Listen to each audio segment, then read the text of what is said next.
Hello and welcome back to my YouTube channel. So आज तपाईँहरूलाई यहाँ स्वागत छ है त। आज हामी आएको छौँ अङ्कल र म दुईजना पेमा छ्योलिङ गुम्बा भोजपुरमा आएको छौँ हामी। यो भोजपुरको गुम्बा हो। यहाँ अङ्कल यसरी जानुहुँदैछ, हामी प्रवेश गर्दैछौँ। यो प्रवेशद्वार हामी आउँदैछौँ जाँदैछौँ। हजुर यसरी हामीले प्रवेश पनि गरिसक्यौँ। अङ्कलले ब्याक साइडबाट भने मैले अगाडि फ्रन्ट साइडबाट। अनि अगाडि गुम्बाको यो साइडमा चाहिँ एउटा भवन रहेछ। यो भवन चाहिँ केको लागि बनेको भनेर चाहिँ हामी हेर्छौँ। यो साइडमा यो ठाउँमा चाहिँ म पहिलोचोटि आएकै। म पहिला पनि यही ठाउँमा बसेको हो, तर पनि मलाई थाहा नभएको अवस्थामा चाहिँ आज म ठ्याक्कै बसिरहेको छु। यहाँ नयाँ भवन बनेको रहेछ। पेमा छ्योलिङ गुम्बाको एउटा नयाँ गुम्बाको लागि एउटा भवन बनेको छ।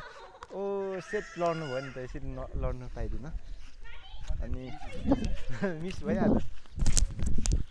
अनि यो चाहिँ सबै यो भनेको चाहिँ यसलाई के पत्र भन्छ अङ्कल? यो तामाङ शेर्पाहरूको हो। जे होस् के भन्छ भनेर यो तपाईँहरूले कमेन्ट गर्नु ल। उहाँहरूले कमेन्ट गरिदिनु भयो भने हामीलाई थाहा भइहाल्छ अनि सबैलाई थाहा हुन्छ।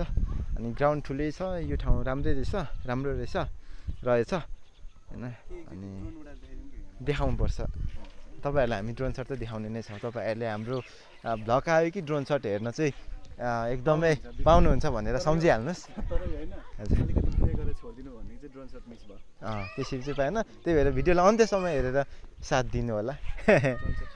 हजुर यहाँ चाहिँ जहिले पनि यस्तो हुँदो रहेछ। यसलाई चाहिँ हामी बिहेतिर बनाइन्थ्यो खासमा पहिलाउति। यसलाई यस्तै चाहिँ तर यहाँ चाहिँ पहिल्यै बनिएको रहेछ।